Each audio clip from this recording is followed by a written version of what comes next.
Hello students, good morning. Welcome to your new lecture of environmental science. In the previous lecture, we have discussed about the sources of water pollution. तो उसमें हमने देखा था कि man made जो activities थी उसमें सबसे ज़्यादा एग्रीकल्चरल, इंडस्ट्रियल एंड जो रेडियोलॉजिकल एक्टिविटीज़ है और डोमेस्टिक एक्टिविटीज़ जो है, ये जो चार मेन जो सोर्सेज है वो है वाटर पॉल्यूशन के। ओके, तो उसमें से हमने लास्ट टाइम एग्रीकल्चरल देखा था, जिसमें लास्ट में हमने देखा था नाइट्रोजन की इफेक्ट।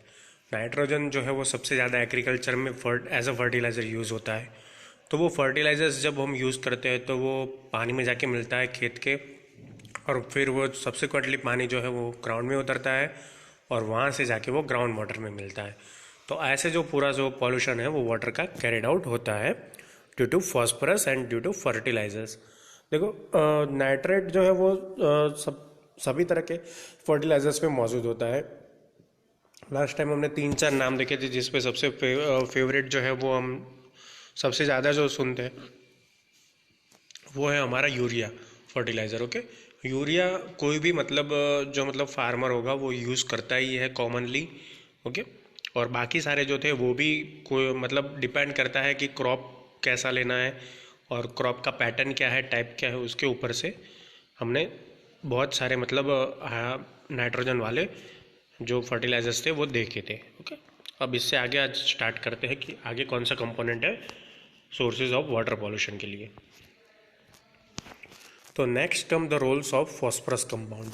देखो, नाइट्रोजन के बाद जो फर्टिलाइजर्स में आता है वो है फॉस्फरस कंपाउंड आता है। Phosphorus compounds occur in organic form and most of this become fix in the soil. Okay, ये जो है वो ऑर्गेनिक फॉर्म में आता है और उसमें से सबसे ज़्यादा जो है वो सॉइल में फिक्स हो जाता है। तो inorganic forms used are, inorganic form भी है और वो है iron and aluminium phosphates in acid soils and calcium phosphates in alkaline soils. तो ये सारे जो है वो टाइप्स है फॉस्फरस कंपाउंड्स के, जो कि सोर्सेज ऑफ वाटर पॉल्यूशन का काम करते हैं। तो organic forms consist of inositol phosphates, nucleic acids and phospholipids. Okay, तो ये सारे जो केमिकल कंपोनेंट्स हैं उसमें से कई सारे, देखो आपके सिलेबस पे तो आते नहीं है, लेकिन ये आपके जनरल नॉलेज के लिए है कि कौन कौन से कंपाउंड जो एग्रीकल्चरल फर्टिलाइजर्स के तौर पे यूज़ होते हैं और वो सोर्सेज ऑफ पॉल्यूशन का रीज़न भी बन सकते हैं। This are converted into an insoluble form and fixed in the soil. तो ये जो फॉस्फेट या फॉस्फोरस या जो कोई भी होता है फॉस्फोरस का कंपाउंड, वो क्या करता है कि सॉइल में जाके फिक्स हो जाता है और इससे क्या होता है कि सॉइल का डिट्रियोशन होता है, उसका पॉल्यूशन होता है और सब्सिक्वेंटली जो उसमें ग्राउंड वाटर रहता है सॉइल में उसका भी पॉल्यूशन होता है। Later they are carried away by the surface water and get polluted. देखो, सॉइल में वो रह जाता है, जब हम पानी जो है वो सरफेस पे ले डाउन करते हैं खेत के लिए, तो वो पानी के साथ मिल जाता है और जो है वो वाटर पॉल्यूटेट करता है। तो ऐसे जो है वो फॉस्फरस कंपाउंड और नाइट्रोजन कंपाउंड जो है वो फर्टिलाइजर्स के तौर पे हम यूज़ करते हैं फार्मिंग पे, लेकिन सब्सिक्वेंटली वो इफेक्ट करता है हमारे वाटर को या तो ग्राउंड वाटर को। Animal wastage are the another sources of water pollution. जो एनिमल वेस्ट है वो दूसरे सोर्सेज जो है वाटर पॉल्यूशन का वो है। ओके, सबसे पहले हमने एग्रीकल्चरल देखा, उसमें फर्टिलाइजर्स देखे जिसमें नाइट्रोजन फॉस्फोरस देखा, और अब है एनिमल वेस्टेज।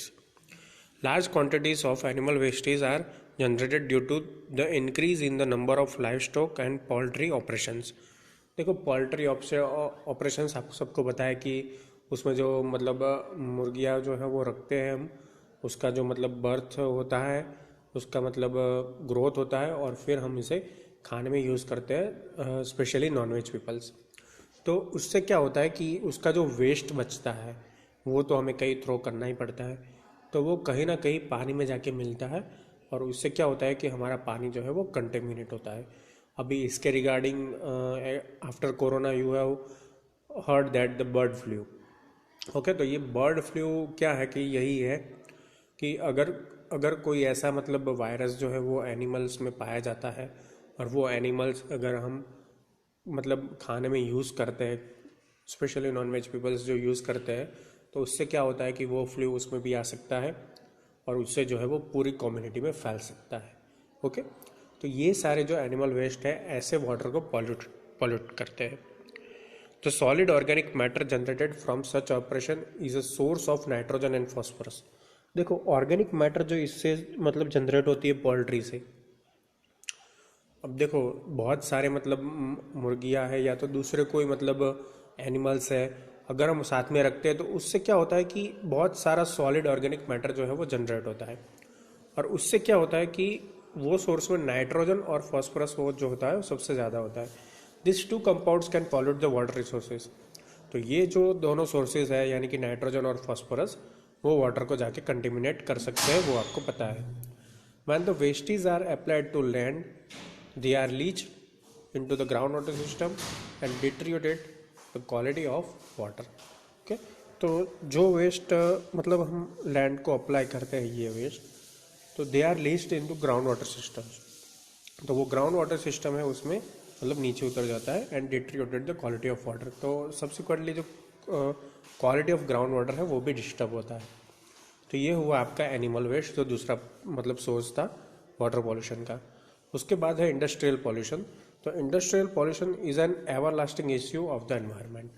देखो ये सबसे बड़ा और एवर लास्टिंग यानी कि इसका कोई सॉल्यूशन नहीं आ सकता ऐसा ये इश्यू है। अब इंडस्ट्रियल पॉल्यूशन आपने देखा भी होगा, आपने अपने आंखों से भी देखा होगा, और जब आप रोड्स पे जा रहे हो तभी आपने इंडस्ट्रीज देखी होगी तो उसमें से निकलता धुआं आपने देखा होगा, स्मोक देखा होगा। तो ये सारे जो है वो इंडस्ट्रियल पॉल्यूशंस के टाइप है। लेकिन उससे वाटर कैसे पॉल्यूट होता है वो हमें समझना है। ओके, तो आइए समझने का ट्राई करते हैं इंडस्ट्रियल पॉल्यूशन को। Pollution of water by industries is one of the most serious problems in the world. देखो पॉल्यूशन ऑफ वाटर किससे? इंडस्ट्रियल वेस्ट से। ये सबसे ज़्यादा सीरियस प्रॉब्लम है अभी वर्ल्ड की। Most of the industrial operations use a large quantity of water. Okay, जो इंडस्ट्रियल ऑपरेशंस है वो अब large quantity of water use करते हैं, वो आप सभी को पता है। चाहे डाइंग की इंडस्ट्री हो, चाहे बेरिंग बनाने की हो, चाहे कोई भी इंडस्ट्री हो, उसमें लार्ज अमाउंट ऑफ वाटर यानी कि लार्ज क्वांटिटी ऑफ वाटर जो है वो यूज़ होता है। They let out this water as a sewage और effluent with diluted waste products और केमिकल्स। तो ये जो वाटर है वो क्या करता है कि इंडस्ट्रीज़ में जो सूएज या एफ्लुएंट विद डाइल्यूटेड वेस्ट यानी कि वेस्ट जो जनरेट होता है वो पानी में मिला के ऐसा पानी जो है केमिकल वाला वो बाहर की तरफ छोड़ देते हैं सोर्सेज ऑफ वाटर की तरफ। When such water are return to the surface और ground water source they contaminate and make them unfit for any use. तो उससे क्या होता है कि जब हम उसे सरफेस पे छोड़ देते हैं ऐसे कंटेमिनेट वाटर को, तो वो सोर्सेज ऑफ वाटर पे जाके मिलता है तो वो भी कंटेमिनेट करता है। या तो अगर सोर्सेज ऑफ वाटर के पास पे अगर ये कंटेमिनेट वाटर नहीं जाता है तो वो ग्राउंड में नीचे उतरता है, और ग्राउंड वाटर जो है वो हमारा इफेक्ट करता है और उसे अनफिट कर देता है फॉर एनी यूज़। तो ऐसे जो है वो इंडस्ट्रियल पॉल्यूशन जो है जो वाटर पॉल्यूशन है वो बाय इंडस्ट्रीज कैरिड आउट होता है। This is characterised by tremendous variety of organic and inorganic chemicals. तो इसमें मतलब ऑर्गेनिक और इनऑर्गेनिक दोनों टाइप के केमिकल्स जो है वो होते हैं। The source of them may be local और पॉइंट। उसमें सोर्स जो होता है वो लोकल भी होता है, पॉइंट भी होता है। अब देखो ये लोकल सोर्स या पॉइंट सोर्स क्या हुआ, तो लोकल या पॉइंट सोर्स यानी कि हम जो पानी है वो डायरेक्टली जो अच्छा वाटर है हमारा सोर्सेस ऑफ वाटर है उसमें जाके मिला देते हैं, तो वो लोकल और पॉइंट सोर्स हुआ। There are major sources of industrial pollution to ground water contamination. Okay, बहुत सारे ऐसे मेजर सोर्सेज जो है वो industrial pollution to ground water contamination के लिए जाने जाते हैं, और उसका लिस्ट हमने यहाँ बनाया हुआ है। The waste is generated by the industries. जो वेस्ट प्रोडक्ट्स बनाने के बाद जो वेस्ट बचता है वो इंडस्ट्री का जो वेस्ट होता है वो सबसे ज़्यादा वाटर को कंटेमिनेट करता है। द लीक्स, देखो अगर कई बार क्या होता है कि कोई इंडस्ट्रीज़ में मतलब कई बार वो जानबूझ के लीकेज छोड़ देते हैं कोई पाइपलाइन का, या तो कई बार बाय मिस्टेक छूट जाता है उससे। तो बाय मिस्टेक या तो उनकी ही एक्टिविटी से अगर कहीं लीक रह जाता है तो वो क्या होता है कि जो कंटेमिनेट वाटर है वो बाहर आके अच्छे पानी का जो सोर्स होता है उसमें मिल जाता है। ओके, तो ऐसे जो है वो मतलब वाटर पॉल्यूशन कैरिड आउट होता है by industrial waste. The accidents occurring in industrial operation, कई बार क्या होता है कि एक्सीडेंट्स जो है वो अकर होते हैं इंडस्ट्रीज़ में, तो उसमें कई बार बहुत सारे केमिकल्स जो है वो मतलब वेस्ट हो जाते हैं, तो वो केमिकल्स का सफाया करने के लिए भी हम वाटर का यूज़ करते हैं। तो बाय यूजिंग वाटर क्या होता है कि वो वाटर भी कंटेमिनेट होता है, वो वाटर फिर से बाहर जाता है और कंटेमिनेट करता है ग्राउंड वाटर को या तो सोर्सेज ऑफ अदर वाटर्स को। तो ये सारे मतलब आपकी मेथड्स है कि कैसे मतलब वाटर जो है वो कंटेमिनेट हो सकता है बाय इंडस्ट्रियल वेस्ट और by accidents occurring in industrial operations, चाहे फिर वो मतलब वेस्ट से हो या तो लीकेजेस से हो या तो कोई इंडस्ट्रियल एक्सीडेंट से प्रोड्यूस हुआ हो। Okay, the chemical components release from the wastage and sewage are considered as environmental toxins. देखो जो वेस्ट जो रिलीज होता है और सुएज जो मतलब रिलीज होता है इंडस्ट्रीज से, वो सबसे ज़्यादा मतलब टॉक्सिक पार्ट जिसे माना जाता है एनवायरमेंटल के लिए। They include residuals of biodegradation, organic and inorganic substances. तो उसमें मतलब बायोडिग्रेडेशन के रेसिड्यूल्स होते हैं, ऑर्गेनिक और इनऑर्गेनिक सब्सटेंस भी होते हैं। उसका लिस्ट भी हमने बनाया है। They are phenolic compounds, chlorinated hydrocarbons, pesticides, chlorinated biphenyls, detergent residues, petroleum products and heavy metals. तो ये सारे जो सब्सटेंसेस हैं वो मतलब टॉक्सिक यानी कि एनवायरनमेंट को बहुत ही हार्मफुल जो है वो इफेक्ट पहुंचाते हैं। ओके, तो ये जनरली हमने लिस्ट बनाया है कि कैसे मतलब जो इंडस्ट्रियल वेस्ट से मतलब जो ऑर्गेनिक या इनऑर्गेनिक या तो बायोडिग्रेडेशन से जो सब्सटेंस निकलते हैं वो किस टाइप के होते हैं। सबसे फर्स्ट है phenolic compounds, chlorinated hydrocarbons, pesticides, chlorinated biphenyls, detergent residues, petroleum products and heavy metals. तो ये सारी जो चीज़ें हैं वो हमारे वाटर को कंटेमिनेट करने का काम करती है, और इंडस्ट्री से जो वेस्ट और सूएज निकलता है उसमें ज़्यादा मतलब प्रपोर्शन में ऐसे कंपाउंड्स हमें देखने को मिलते हैं। While concentrating to produce more products, many industries generate more residues और वेस्टेज। देखो कई बार क्या करता है कि जैसे एग्रीकल्चर में जैसे फार्मर करता है कि ज़्यादा क्रॉप यील्ड लेने के लिए क्या करता है, वो ज़्यादा फर्टिलाइजर्स का यूज़ करता है। तो वैसे इंडस्ट्रीज में भी ऐसे होता है कि कई बार हम क्या प्रोडक्ट का प्रोडक्शन जो है वो ज़्यादा बढ़ाने के लिए हम ज़्यादा से ज़्यादा मतलब केमिकल्स यूज़ करते हैं। तो उससे क्या होता है कि रेसिड्यूज और वेस्ट जो है वो ज़्यादा जनरेट होता है। These are of no further uses and hence they are disposed of as wastage। देखो उससे उससे क्या होता है कि जो मतलब एक्सेस केमिकल्स जो है उससे मतलब कोई इंडस्ट्रीज को फ़ायदा तो नहीं होता है, लेकिन जब वो वेस्ट जनरेट होता है तो केमिकल भी उसमें सबसे ज़्यादा प्रोपोर्शन में होता है। जितना केमिकल का प्रोपोर्शन ज़्यादा उतनी उसकी मतलब कैपेसिटी ज़्यादा आपके वाटर सोर्स को कंटेमिनेट करने की। दे आर ऑफ लिक्विड और सॉलिड टाइप्स। ओके, तो ये लिक्विड टाइप के भी हो सकते हैं, सॉलिड टाइप्स के भी हो सकते हैं। Liquid wastage include dangerous acids और ऑर्गेनिक कॉम्प्लेक्सेस। देखो लिक्विड वेस्ट में क्या होता है कि कई बार एसिड्स भी उसमें शामिल होते हैं, कि कई बार ऐसे केमिकल्स होते हैं कि जो एसिड की मतलब जो इफ़ेक्ट होती है वो प्रोड्यूस करते हैं, और ऑर्गेनिक कॉम्प्लेक्सेस यानी ऑर्गेनिक कंपाउंड्स भी उसमें हो सकते हैं। These are discharged into the surface pond. These are discharged into surface ponds, reservoir, pits, lagoons, basins and sometimes into some rivers। तो ये सारे जो मतलब सॉलिड वेस्ट है या लिक्विड वेस्ट है वो हम कहाँ पे मतलब थ्रो करते हैं, इंडस्ट्रीज से बाहर सरफेस पॉन्ड्स में, कई बार रिजर्वायर में उसे डाल दिया जाता है, कई बार उसे पिट्स यानी कि जो मतलब छोटे छोटे खड्डे होते हैं कैनाल के आसपास उस पर छोड़ दिया जाता है, lagoons, basins and sometimes into some reverse.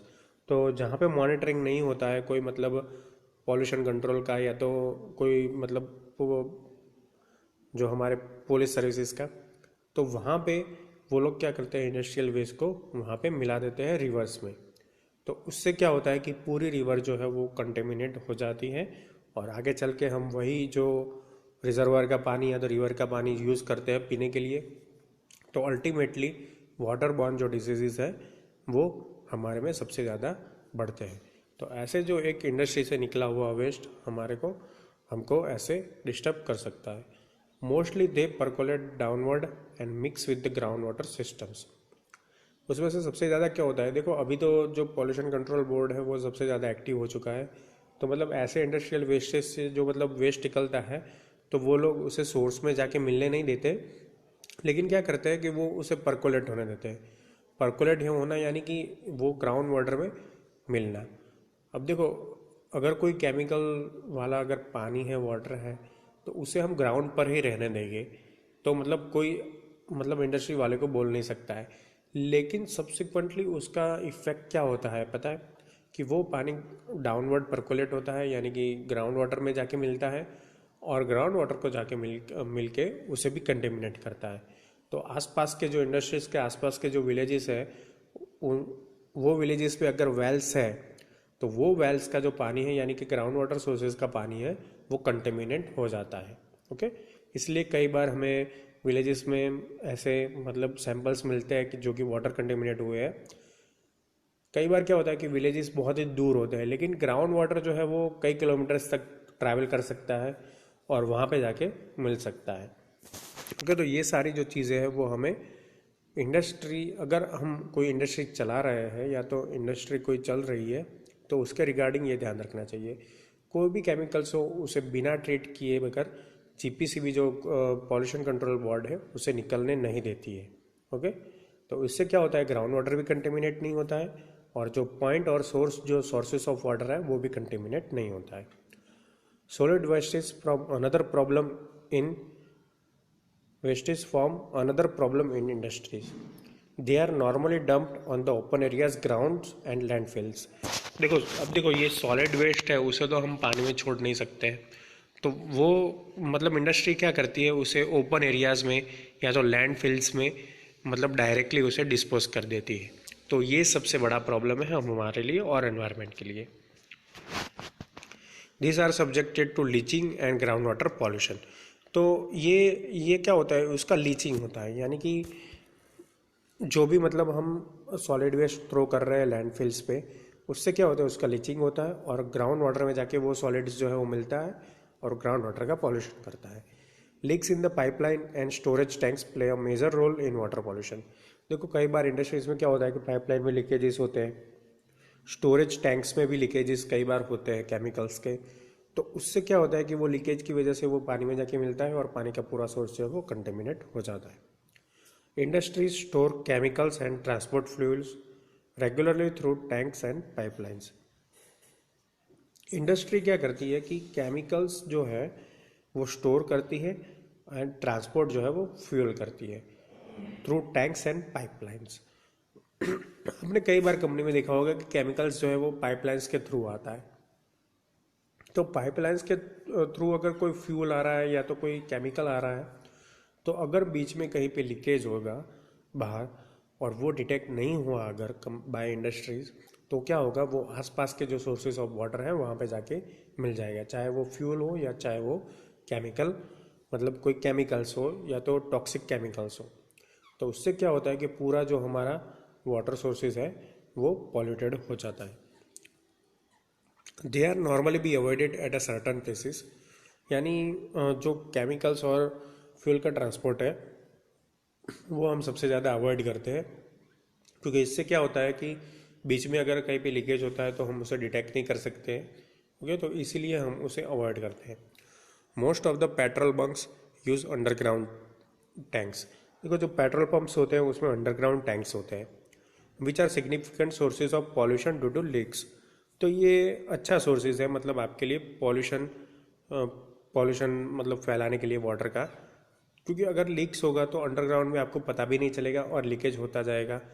जब आप वाटर का सैंपल लोगे या तो कोई कंप्लेंट आएगी वाटर के रिगार्डिंग तो ही आपको पता चलेगा कि ये वाटर का पॉल्यूशन हुआ है। ओके, तो ये सारी जो चीज़ें हैं वो इंडस्ट्रियल मतलब वेस्ट जो है वो जनरेट करती है, उससे जो है वो सब्सिक्वेंटली हमारा वाटर कंटेमिनेट होता है।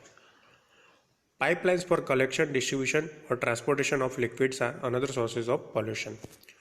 कलेक्शन के लिए कोई पाइपलाइंस हम यूज़ करते हैं, डिस्ट्रीब्यूशन के लिए या तो ट्रांसपोर्टेशन ऑफ लिक्विड्स के लिए, तो ये एक अनदर सोर्स है पॉल्यूशन के लिए। Mostly they use petroleum products, natural gas and water. देखो कोई भी इंडस्ट्रीज में पेट्रोलियम प्रोडक्ट्स जो है वो यूज़ होती ही है as a source of energy.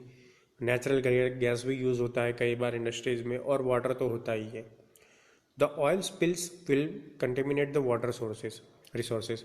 देखो ये जो पेट्रोलियम प्रोडक्ट्स यानी कि एक वन टाइप ऑफ ऑयल हुआ, तो ये जो क्रूड ऑयल का जो स्पिल्स होता है तो उससे जो आपके वाटर सोर्सेज है वो कंटेमिनेट हो सकते हैं। Accidental spills associated with the breakage of pipelines in industries is a serious threat. देखो जो एक्सीडेंटली मतलब स्पिल्स हो जाते हैं कई बार ब्रेकेज ऑफ पाइपलाइन से, तो वो सबसे ज़्यादा थ्रेटनिंग पोर्शन है और वो एक सीरियस इफेक्ट है। क्यों? क्योंकि जब ऐसे एक्सीडेंट्स की वजह से अगर आपकी कोई पाइपलाइन ब्रेकेज हो जाती है तो उसमें लीक से सबसे ज़्यादा, देखो लीक में क्या होता है कि वो ड्रॉप बाय ड्रॉप निकलता है ऑयल बार, लेकिन एक्सीडेंट से अगर आपकी पाइप का ब्रेकेज हो जाता है तो उसमें जो क्वांटिटी निकलती है ऑयल की, क्रूड ऑयल की या तो गैस की या तो वाटर की, कंटेमिनेट केमिकल्स की, वो सबसे ज़्यादा होती है।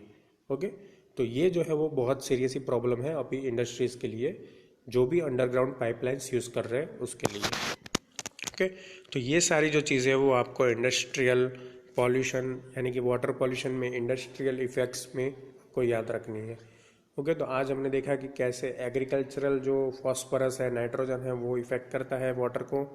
उसके बाद हमने एनिमल वेस्टेज देखे कि एनिमल वेस्ट से क्या नुकसान हो सकता है वाटर को, यानी कि वाटर सोर्सेज को। उसके बाद इंडस्ट्रियल हमने देखा कि इंडस्ट्रियल क्या मतलब इफ़ेक्ट हो सकती है। ओके, और लास्ट में हमने देखा कि जो डिस्ट्रीब्यूशन पाइपलाइन या कलेक्शन पाइपलाइन या तो ट्रांसपोर्टेशन ऑफ लिक्विड से क्या प्रॉब्लम हो सकती है वाटर सोर्सेज को। तो ये जो था आपका यहाँ पे एक जो पॉइंट है आपका सिलेबस में, सोर्सेज ऑफ वाटर पॉल्यूशन, वो यहाँ पे फिनिश होता है।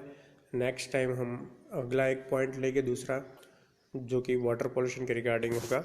Okay students, thank you for watching and keep watching for updating videos of environmental science. Thank you.